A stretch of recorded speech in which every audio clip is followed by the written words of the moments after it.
Hello, my name is Gus, but you can call me BATGUS, and we are back with our Batman, the animated series, episodes commentary. And today's episode is The Cat Scratch Fever, which is an episode featuring the return of Catwoman to the show. So, without wasting time, let's do our countdown so you can watch it with me. This episode, if you are with your DVD box set or Blu-ray box set, with Batman the Animated Series, or your streaming service with the show, all right? So let's go in 3, 2, 1, let's go. So the Warner Bros. Logo is on the screen.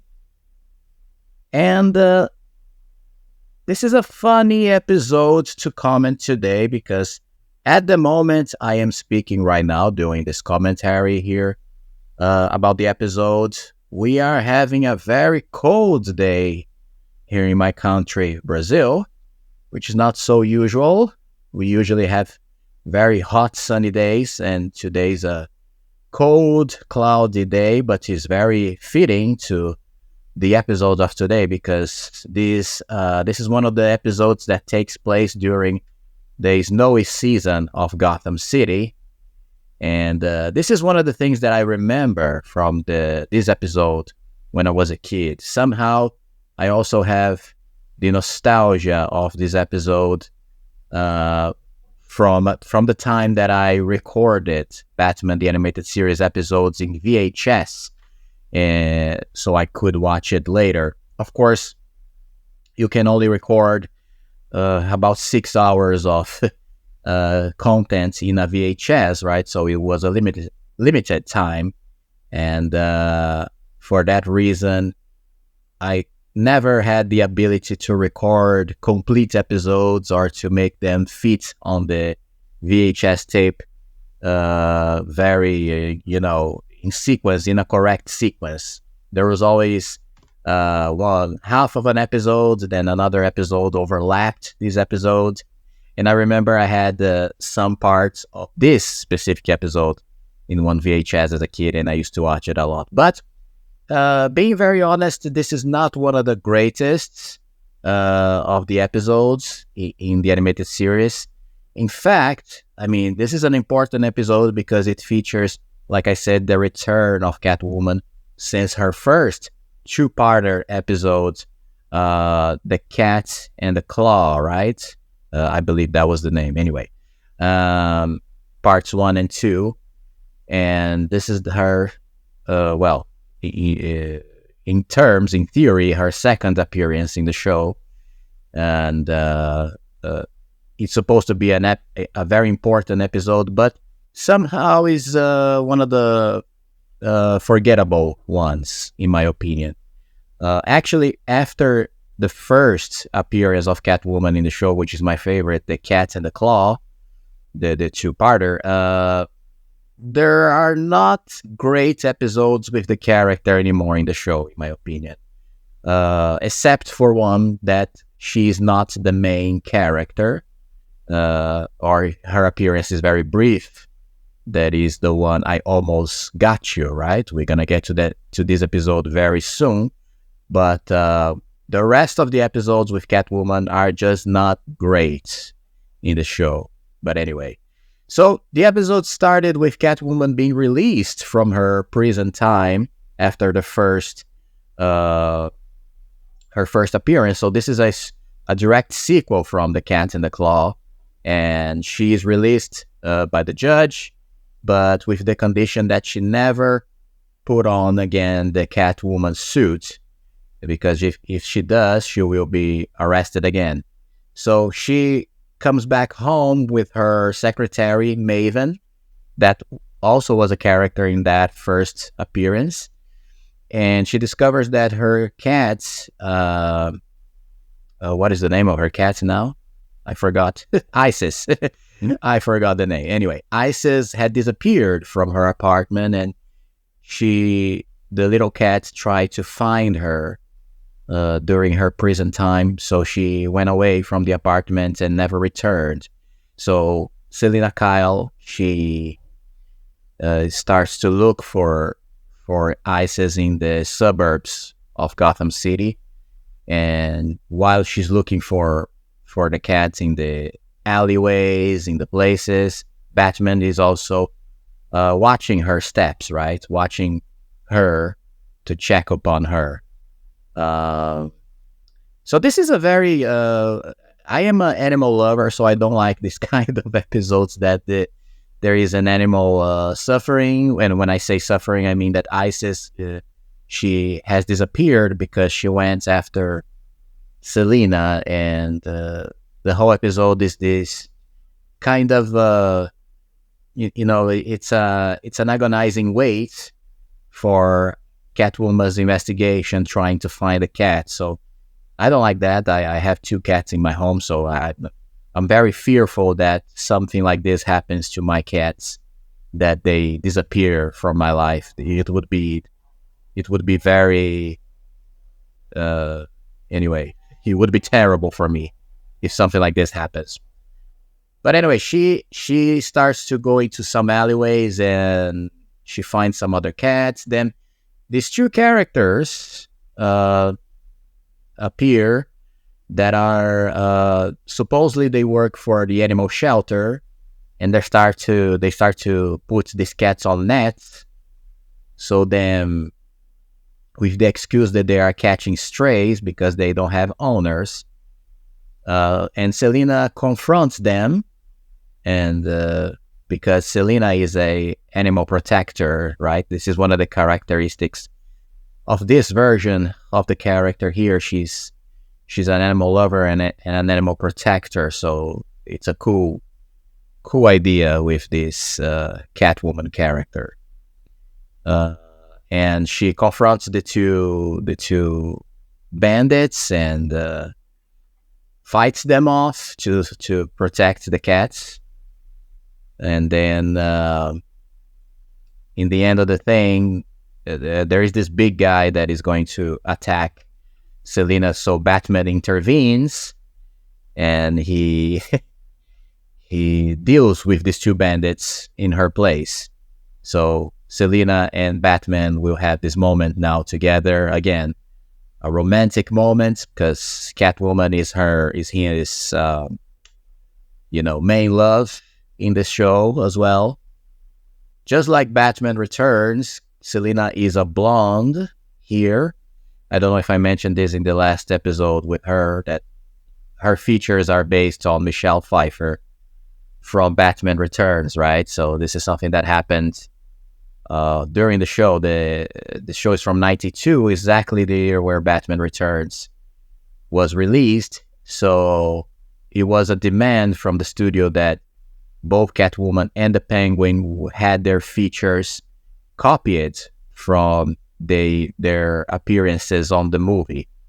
So Selena's a blonde, and the Penguin has those monstrous fish features, just like Danny DeVito as well. So that's an interesting thing to say. And since this episode takes place in the snowy time, in the snowy season of Gotham, it also reminds me of the mood of Batman Returns. So that's a very interesting thing. Then we go to a lab where some animals are being held in cages from none other than our very evil industrialist of the show, Roland Daggett. And also we are introduced to one very, not important, but a recurrent character in the show called Milo, that is the scientist guy with this head bangs that are very characteristic of him. And he is an interesting character because he shows up in this show more than one time. Whenever there are some, the topic of the episodes are related to animals or at least some creature, Milo is always involved in these plots. Plus, he also returns in Justice League, the show, the animated series, Justice League, as a scientist that works with Amanda Waller in the Cadmus Project. And for those who don't know, the Cadmus Project is a It's a project that deals with genetics and creates monsters, and he will show up again in an episode that has connections with Doomsday, the monster Doomsday, the villain of Superman. So it is an interesting continuation from this show. The fact that they brought Milo back as a character, a recurrent character in this in the whole universe of DC cartoons.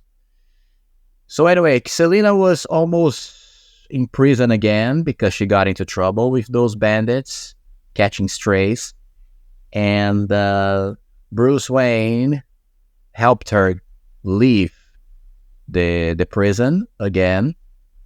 And we have a very interesting thing that Bruce Wayne, an interesting dynamic. I mean, that Bruce Wayne is in love with Selena, but at the same time, Selena is in love with Batman and not Bruce Wayne. She kind of puts him down, actually, Bruce Wayne.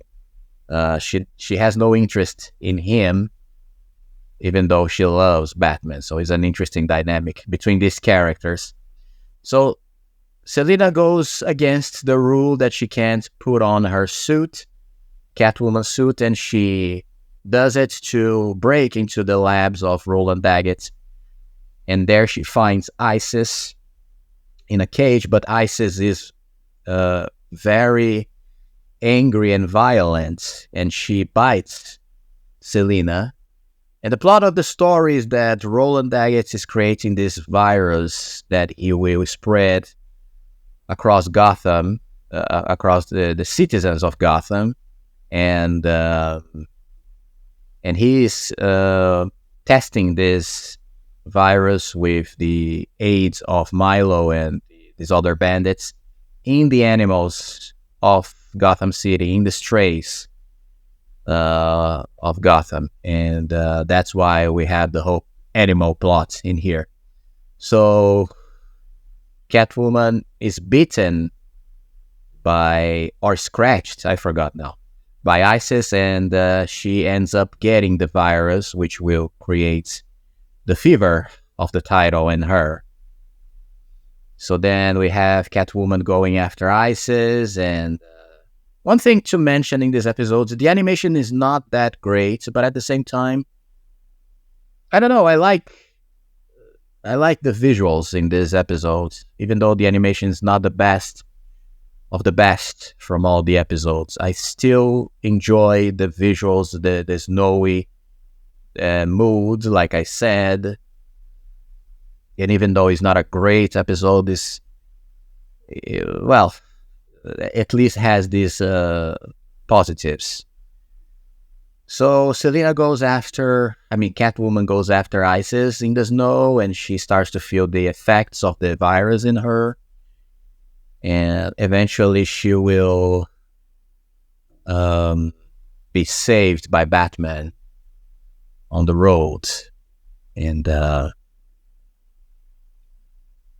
then again, we have Batman getting involved with the whole thing. And this is where we have an interesting thing, because Catwoman tells him to take her to a hideaway that she has, a safe place in this snowy location, and the place is in like a big structure or building that has a cat shape, right? So it's a cool version of Catwoman's lair, right?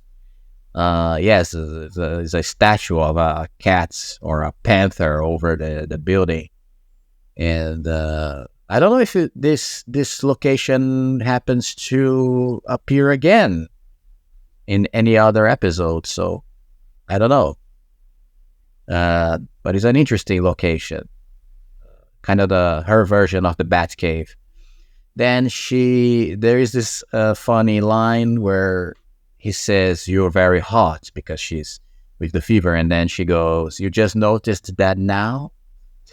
So the flirtation between the two never ceases. So Batman helps her, but then he goes back to the facility of Daggett because he needs to get some antidotes for Selina. And there we're gonna have a confrontation between Batman and the bandits of the place.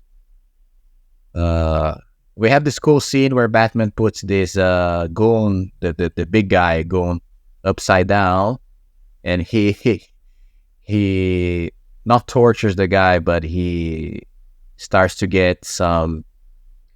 He starts to do his questioning skills, right, to get information from him.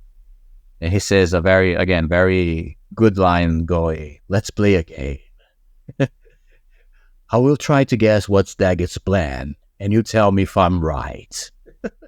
I love it. So it's a good one. Then Daggett shows up and he reveals all his plans. So it's an interesting reveal. Then Batman fights all of them. And this is where we're going to get probably the best scene of the episode. That is Batman escaping from the facility. He was able to get one flask with the antidote to use in Selina, but in this with this they are going to release one of the animals in this shelter to go after Batman, a dog, this huge and now I don't know the kind of dog that is. It looks like it's one of those dogs that has those flappy skins, right? A big dog with flappy skins. I will not remember his name now. Maybe a Labrador, but I'm not sure.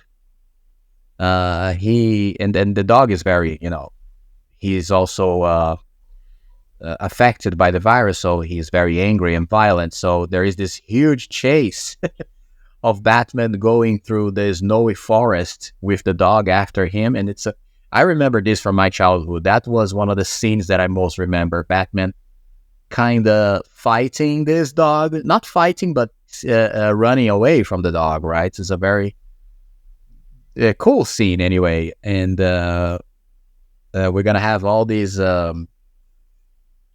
chase that takes a long time. And Batman uses the snow to escape. He slides on the snow to escape from the dog. So, and the dog is pissed, right? He's drooling and just terribly violent and almost like a killer predator with a killer instinct to kill Batman. And then the chase ends up in this frozen lake, where we have, for me, probably the best scene of the show, the episode, that Batman is running away from the dog, and Selina looks at the window and she sees the dog chasing Batman, and the dog jumps over Batman, and Batman dodges him. So the dog slides on the icy surface of the lake, and it's very cool because there is this whole animation sequence of the dog just spinning and sliding over the ice, and it's very, very cool. I mean, I love that scene. Then the dog again jumps on Batman and tries to murder him, and then the goons of Daggett show up, Milo and the other chick, and they have this the machine gun that will play a role in this scene.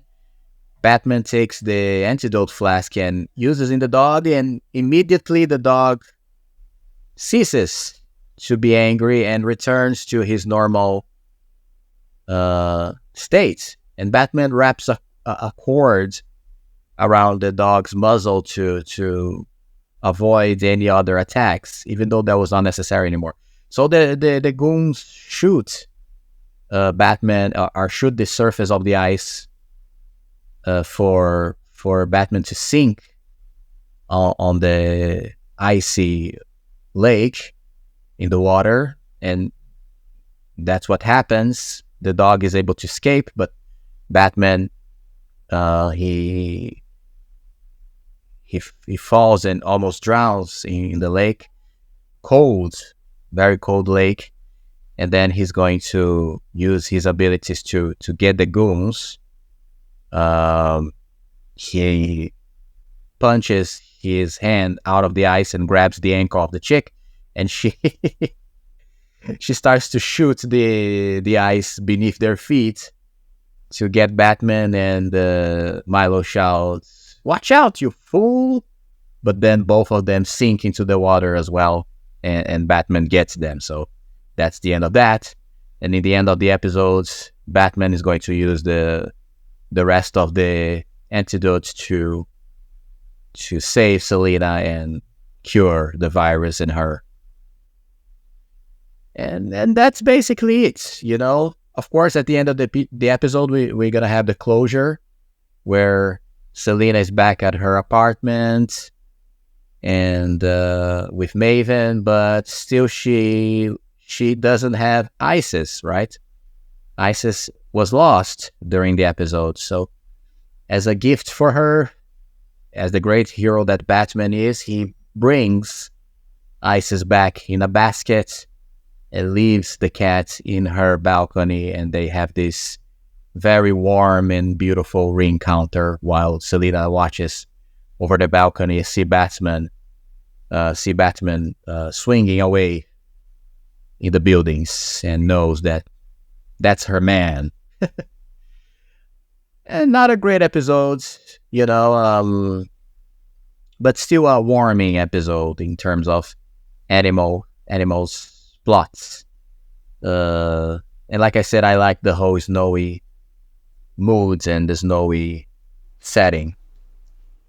And then we have this final shot that is very warming with Selina and Isis hugging each other. It's so cute. And that's it, guys. That was another episode. Thank you very much if you are watching these commentaries. And please, if you are liking the content of BATGUS, don't forget to subscribe to the channel and leave a like in the video, of course. See you in the next Bat video, and bye-bye.